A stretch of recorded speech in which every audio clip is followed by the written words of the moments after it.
Au point du jour, je remontais sur le pont. On voyait au ciel quelques nuages blancs, d'autres cuivrés. Le vent venait de l'ouest, où l'horizon paraissait d'un rouge ardent, comme si le soleil eût voulu se lever dans cette partie. Le côté de l'est était tout noir. La mer formait des lames monstrueuses, semblables à des montagnes pointues, formées de plusieurs étages de collines. De leur sommet s'élevaient de grands jets d'écume qui se coloraient de la couleur de l'arc-en-ciel. Elles étaient si élevées que du gaillard d'arrière, elles nous paraissaient plus hautes que les unes. Le vent faisait tant de bruit dans les cordages qu'il était impossible de s'entendre. Nous fuyions, vent arrière sous la misaine. Un tronçon du mât de une pendait au bout du grand mât, qui était éclaté en 8 endroits jusqu'au niveau du gaillard. 5 des cercles de fer dont il était lié étaient fondus.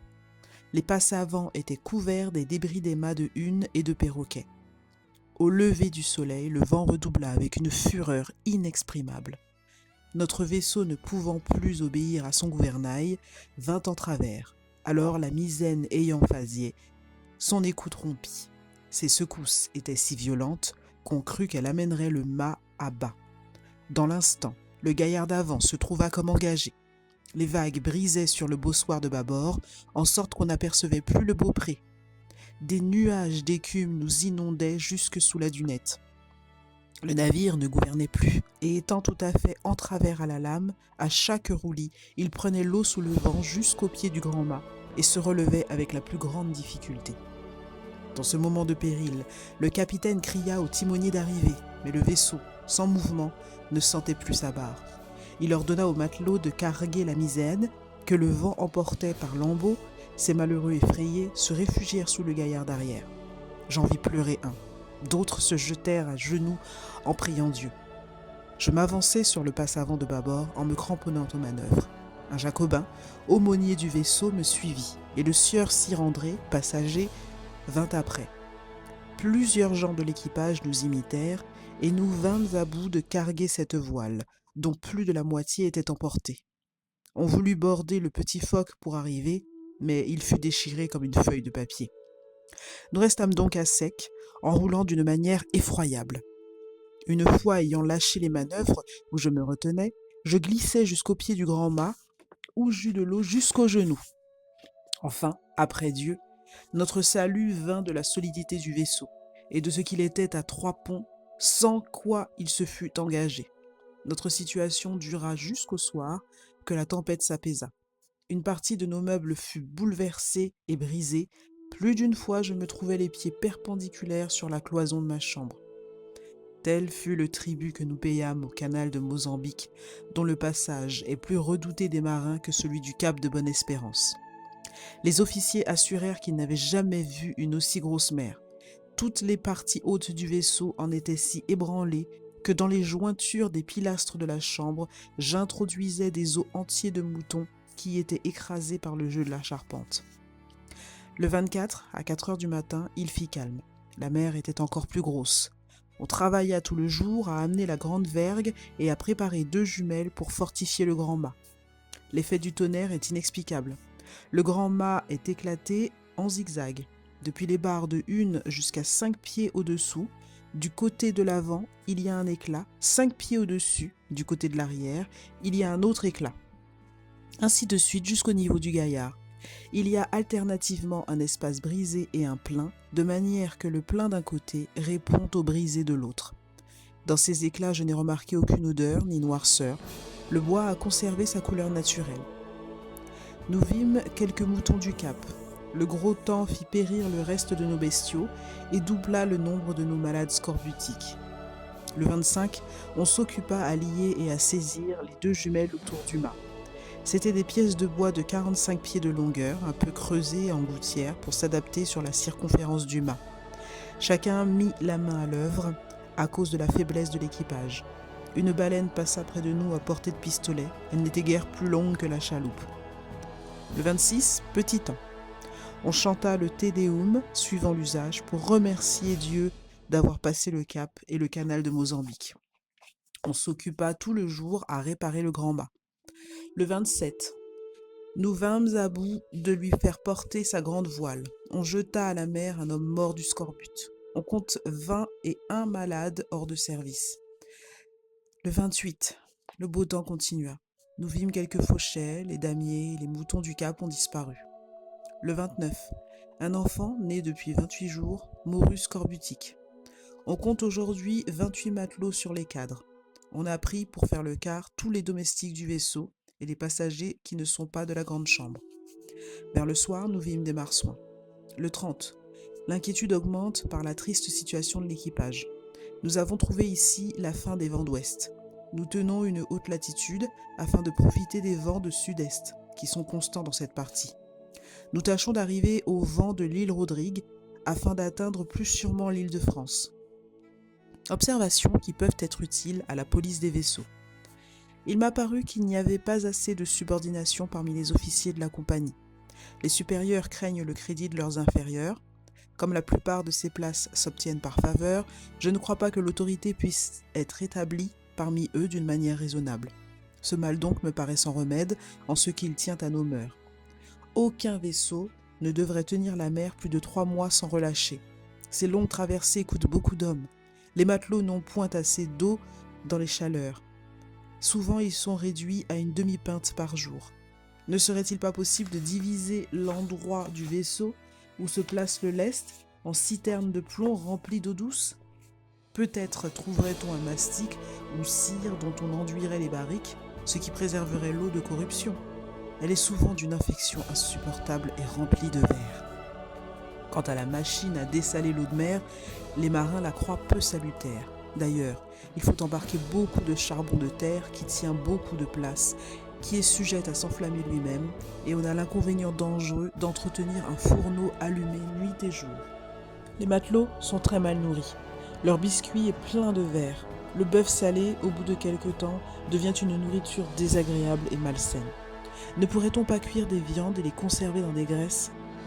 On en prépare ainsi pour la chambre, qui se conserve autant que le bœuf salé. Les matelots à terre, dans un port, dépensent quelquefois en une semaine ce qu'ils ont gagné dans un an. Ne pourrait-on pas avancer à chacun d'eux les habillements convenables et les obliger de les conserver par des revues fréquentes faites par l'écrivain et l'officier de quart? Il y a beaucoup d'autres règlements de propreté sur lesquels les officiers devraient veiller. La plupart de ces malheureux ont besoin d'être toujours en tutelle. J'ai observé que le bois se pourrit toujours dans l'eau à sa ligne de flottaison. On peut faire cette observation sur les pieux qui sont dans les rivières et sur tous les bois exposés à être alternativement mouillés et séchés. C'est là que se nichent les vers et que germent la plupart des herbes aquatiques.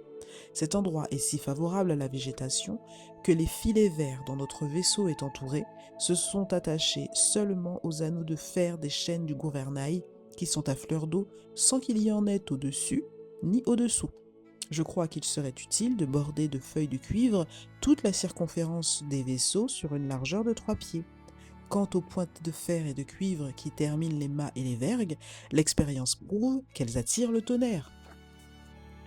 Juillet 1768. Le premier, les vents furent favorables. Nous vîmes encore des damiers, des fauchets. Le scorbut fait des ravages affreux. On compte 36 malades hors de service. Le 2, bon frais, belle mer. Le 3, beau temps, la mer un peu grosse. On voit encore des damiers. Ce soir, un charpentier mourut du scorbut. On compte aujourd'hui 40 scorbutiques. Ce mal fait des progrès à vue d'œil. On l'attribue aux exhalaisons qui sortent de la cale remplie de mâts qui ont longtemps séjourné dans la vase. Le 4, le temps fut beau. Nous vîmes quantité de damiers. Le 5, on vit les mêmes oiseaux et une baleine qu'on crut avoir été harponnée par des plaies d'un rouge vif qu'on apercevait sur sa peau. Vue des damiers, petit temps, mais favorable.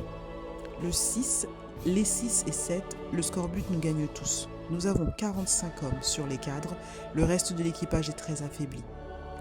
Le 8, on vit quelques taille-vents, nous eûmes beau ciel et belle mer, tout le monde est d'une tristesse mortelle. Le 9, un matelot, du nombre de ceux qui font le quart, est mort subitement. Nous avons tous aujourd'hui éprouvé des faiblesses, quelques-uns des vertiges et des maux de cœur. Cependant, nous sommes à plus de 100 lieues au vent de terre connue. On prétend avoir vu un pays en cul. Le 10, on comptait 60 scorbutiques sur les 4 hier. On en administra 7. Je vis un paillen-cul. C'est un oiseau d'un blanc satiné, avec des belles plumes fort longues qui lui servent de queue. On ne voit plus d'autres oiseaux marins. On prétend que ceux-ci leur font la guerre. La vue de cet oiseau dénote le voisinage de la terre. Beau temps. Le 11. Vent favorable. Nous avons aujourd'hui 70 scorbutiques forcés de garder le lit. Si nous restons encore 8 jours à la mer, nous périssons infailliblement. On a jeté à l'eau un jeune homme de 17 ans. Le 12. Beau temps, belle mer. Il n'y a plus que 3 matelots de chaque quart. Les passagers et les officiers aident à la manœuvre. Nous vîmes des pailles-en-cul. Le 13, on vit la terre à 8h30 du matin. Nous sommes si accablés que cette nouvelle n'a réjoui personne. Nous avons 80 hommes sur les cadres. On mit en travers pour louvoyer toute la nuit, car il était impossible d'arriver le même jour au mouillage. Le 14, en approchant de terre, beaucoup de personnes se trouvèrent mal. Je me sentais un dégoût universel. Je suais abondamment. Nous mîmes notre pavillon en berne et nous tirâmes par intervalles des coups de canon pour appeler du secours, mais le pilote seul vint à bord. Il nous parla des troubles entre les chefs de l'île, dont il imaginait que nous étions fort occupés. D'un autre côté, plusieurs d'entre nous croyaient que les querelles et les misères de notre vaisseau intéresseraient beaucoup les habitants. Nous laissâmes d'abord à droite l'île Ronde et l'île aux Serpents, 2 îlots inhabités. Ensuite, nous passâmes à une petite portée de canon du coin de Mire, autre îlot que nous laissâmes à gauche. Nous prîmes un peu du large en approchant de l'île de France, à cause des bas-fonds de la pointe aux canonniers. Nous entrâmes à 1h30 d'après-midi dans le port. 2 heures après, je mis pied à terre, en remerciant Dieu de m'avoir délivré des dangers et de l'ennui d'une si triste navigation. Nous avons tenu la mer sans relâcher 4 mois et 12 jours. Suivant mon journal, nous avons fait environ 3800 lieues marines ou 4700 lieues communes. Nous avons perdu 11 personnes, y compris les 3 hommes enlevés d'un coup de mer et un malade qui mourut en débarquant. Observation sur le scorbut. Le scorbut est occasionné par la mauvaise qualité de l'air et des aliments. Les officiers, qui sont mieux nourris et mieux logés que les matelots, sont les derniers attaqués de cette maladie qui s'étend jusqu'aux animaux. Mon chien en fut très incommodé. Il n'y a point d'autre remède que l'air de la terre et l'usage des végétaux frais. Il y a quelques palliatifs qui peuvent modérer le progrès de ce mal, comme l'usage du riz, des liqueurs acides, du café et l'abstinence de tout ce qui est salé. On attribue de grandes vertus à l'usage de la tortue, mais c'est un préjugé, comme tant d'autres que les marins adoptent si légèrement. Au cap de Bonne-Espérance, où il n'y a point de tortue, les scorbutiques guérissent au moins aussi promptement que dans l'hôpital de l'Île-de-France, où on les traite avec les bouillons de cet animal. À notre arrivée, presque tout le monde fit usage de ce remède. Je ne m'en servis point, parce que je n'en avais pas à ma disposition. Je fus le premier guéri. Je n'avais usé que des végétaux frais. Le scorbut commence par une latitude universelle. On désire le repos, l'esprit est chagrin. On est dégoûté de tout. On souffre le jour. On ne sent de soulagement que la nuit. Il se manifeste ensuite par des taches rouges aux jambes et à la poitrine et par des ulcères sanglants aux gencives. Souvent, il n'y a point de symptômes extérieurs. Mais s'il survient la plus légère blessure, elle devient incurable, tant qu'on est sur la mer, et elle fait des progrès très rapides. J'avais eu une légère blessure au bout du doigt.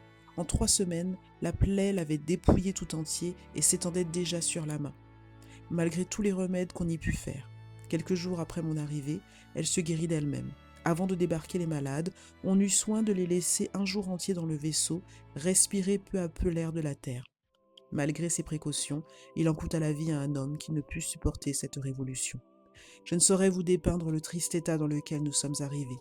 Figurez-vous ce grand mât foudroyé, ce vaisseau avec son pavillon en berne, tirant du canon toutes les minutes, quelques matelots semblables à des spectres assis sur le pont, nos écoutilles ouvertes d'où s'exhalait une vapeur infecte, les entreponts pleins de mourants, les gaillards couverts de malades qu'on exposait au soleil et qui mouraient en nous parlant. Je n'oublierai jamais un jeune homme de 18 ans à qui j'avais promis la veille un peu de limonade. Je le cherchais sur le pont parmi les autres. On me le montra sur la planche. Il était mort pendant la nuit.